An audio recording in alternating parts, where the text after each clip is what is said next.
tanks rolling across the battlefield, their thunderous treads shaking the very ground, flames licking at their steel hulls as they trade hellish salvos. This is the brutality of modern armored warfare, a scene that played out repeatedly around the embattled city of Avdiivka.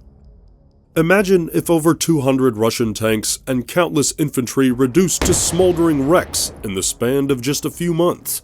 An industrial city transformed into a graveyard of mangled metal as Putin's forces paid a staggering butcher's bill in an all-out attempt to capture this fortified stronghold.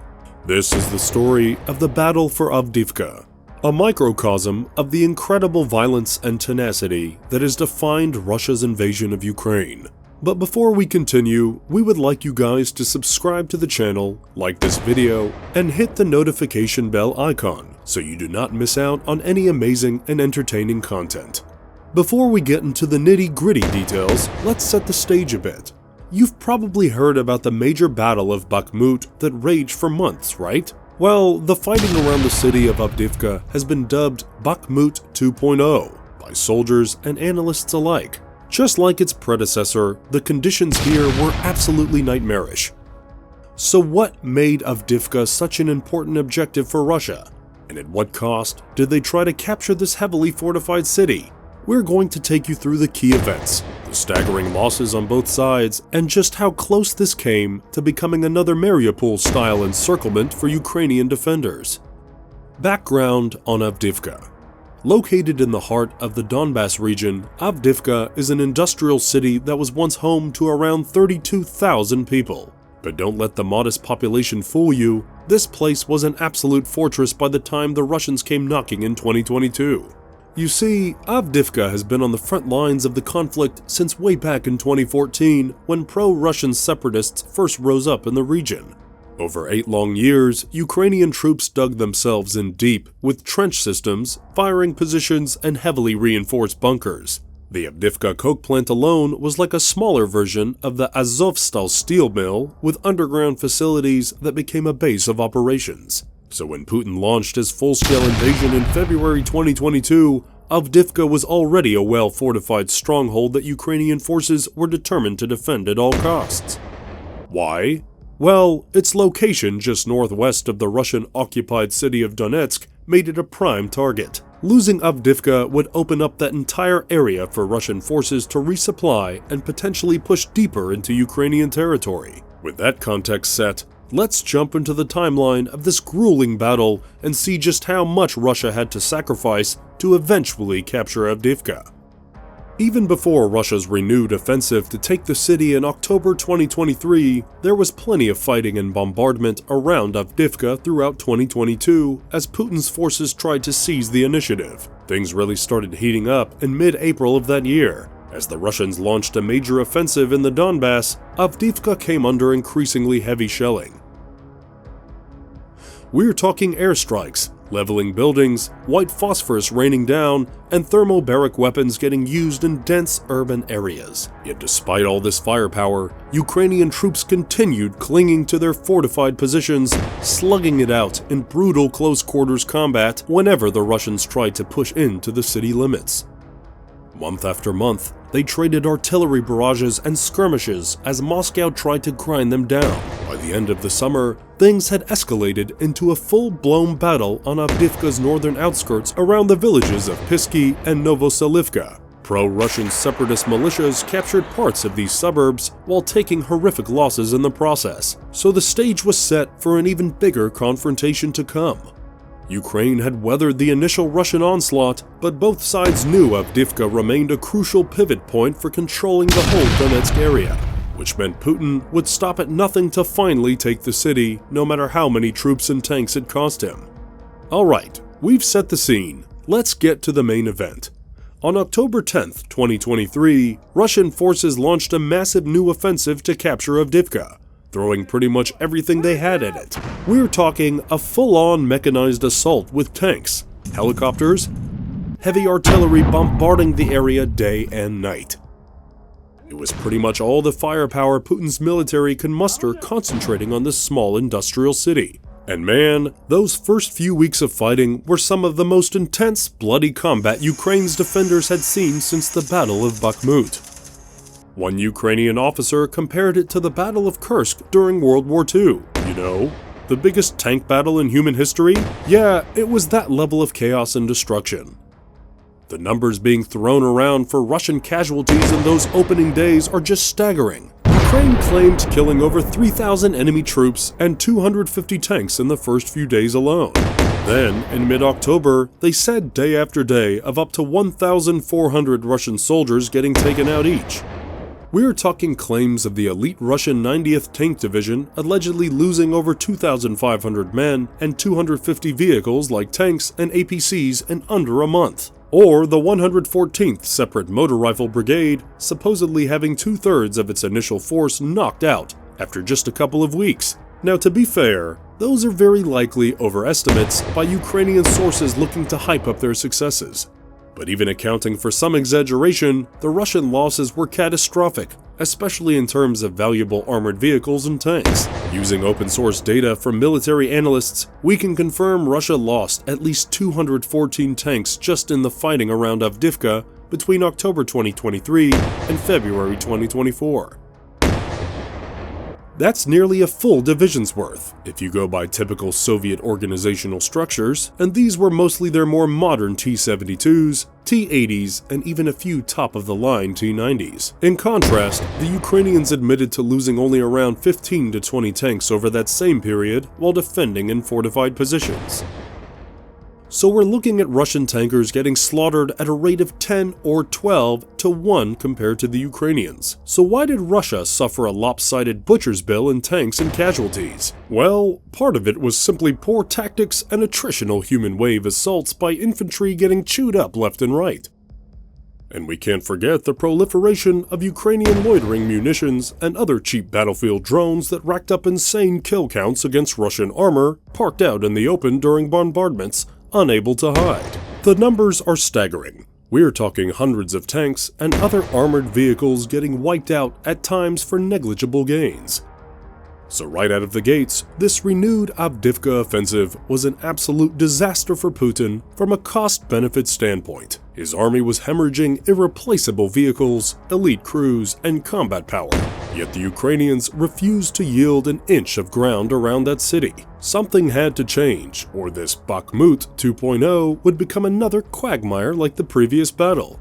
The tide shifts. After over a month of getting battered in their direct assaults on Avdiivka's outskirts, the Russian strategy began shifting in mid-November 2023. The initial shoves had failed to dislodge Ukrainian forces, so now Moscow looked for other avenues to grind them down, slowly but surely. One of the most pivotal moves was Russian forces seizing control of the huge industrial zone south of Avdiivka after some incredibly intense room-to-room fighting through factories and dense urban terrain. According to reports, both sides took immense casualties as they traded this built-up area back and forth over several gut-wrenching weeks. But despite withering Ukrainian resistance, the Russians managed to envelop the majority of the industrial sector by early December, placing them on the doorstep of Avdiivka's southernmost neighborhoods. It was a key breach in the city's outer defenses. At the same time, other Russian units were making slow, grinding progress north of the city in places like Horrifying and Stepove. Their attacks were still getting chewed up by entrenched Ukrainian positions, but the sheer volume of Russian guns, bombers, and expendable infantry allowed them to progressively infiltrate the outskirts. Crucially, the weather was also turning in Russia's favor by late November. As the notorious Donbass winter set in, heavy rains turned the ground to thick mud that badly hampered off-road vehicle movement. So mobility and maneuver became all but impossible for tanks and other armor looking to outflank the city. Instead, Russian forces doubled down on a close-quarters block-by-block approach. Using swarms of expendable assault infantry and human waves, they'd grind ahead house by house, street by street, under the cover of massed artillery fire. It was simple, primitive, and unbelievably costly in terms of Russian lives. But little by little, it started working against the exhausted Ukrainian defenders. So while the Avdiivka battle remained incredibly violent, the nature of combat transitioned to a sluggish, incremental slog through the ruins rather than grand mechanized pushes. The Russians had largely learned their lesson about sending tanks out in the open against dug-in Ukrainian positions. Now they relied more on dismounted infantry, sappers blasting paths through rubble, and relentless bombardment clearing the way. Okay, so we've talked through the chaotic opening salvos and the shift to more attritional, close-quarters combat around Avdiivka as winter set in. Despite utterly horrific losses, Russian forces found their stride and began tightening the noose bit by bit. Heading into the new year, that noose only grew tighter and tighter around the exhausted Ukrainian garrison holding out in central Avdiivka and its last remaining defensive strongpoints. In fact, let's shine a light on just how brutal the situation had become by January 2024. All of a sudden, Russian troops were in the streets and urban districts, rapidly compressing the defensive pocket, and they did not let up the pressure whatsoever. By mid-January, the Russian front line had advanced to within just a couple blocks from Avdiivka's central areas like the 9th District with its dense apartment high-rises. The costs for Ukraine's defenders were rising precipitously. We are talking allegations of entire Ukrainian convoys and resupply columns getting obliterated by Russian tube and rocket artillery as they tried to push through the steadily constricting ring. Wounded troops getting left behind because casualty evacuation routes were cut. Fatigue levels skyrocketing in the shrinking pocket of resistance.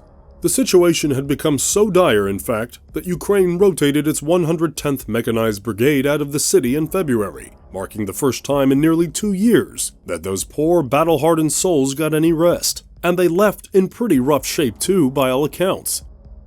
Alright guys, we've covered the battle's chaotic opening, the shift to grinding urban attrition, and how the Russian noose slowly tightened around Avdiivka despite heavy losses on their side too. But now we've arrived at the final, fateful days when Ukraine's defenders made the call to abandon their years-long foothold in the city. So what was the tipping point after all that time and all those lives spent fortifying Avdiivka over 8 years?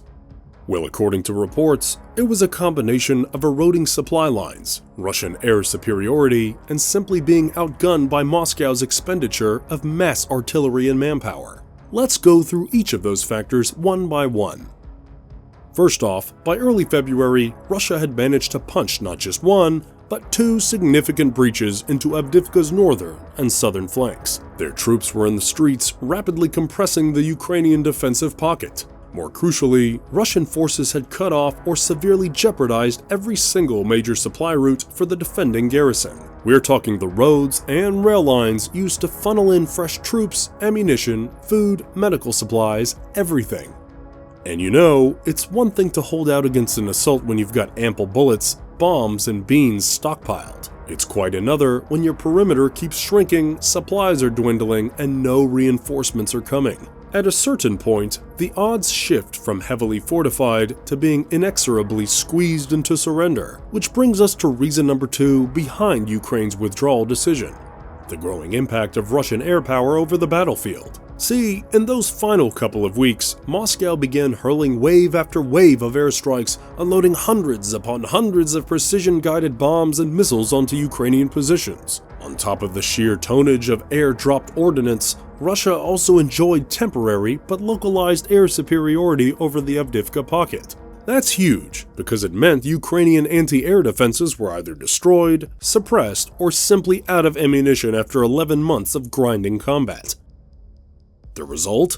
Unchallenged Russian attack planes, drones, and helicopters were able to pretty much operate at will over the city. They could pummel Ukrainian strongpoints, attack supply convoys with near impunity, and provide eyes on the target for their artillery with laser designators. So in a span of a couple critical weeks, Putin's forces had managed to immensely tilt the balance of fires in their favor through mass air bombardment, at least locally around Avdiivka.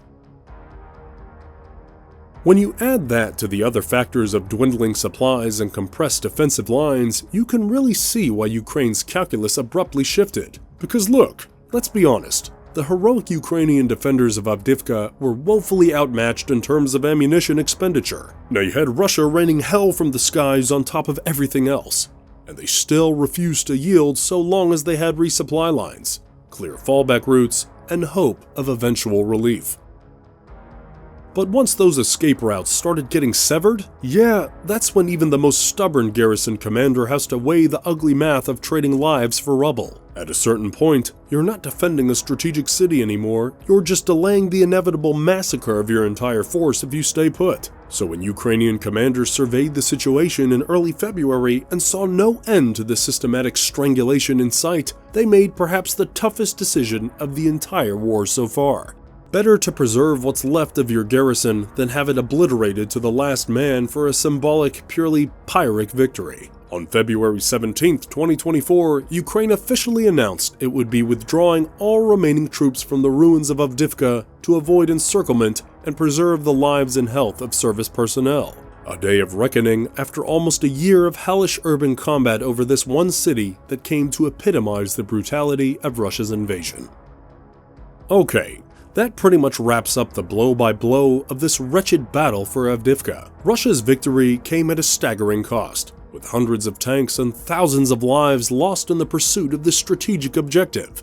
As we reflect on this harrowing chapter, let us honor the bravery and resilience of those who fought and fell in the defense of their homeland. And now it's your turn to weigh in. Share your thoughts, reactions, and insights on the battle for Avdiivka in the comments below. Don't forget to subscribe to our channel and hit that bell icon to stay updated on the latest in military analysis and historical retrospectives.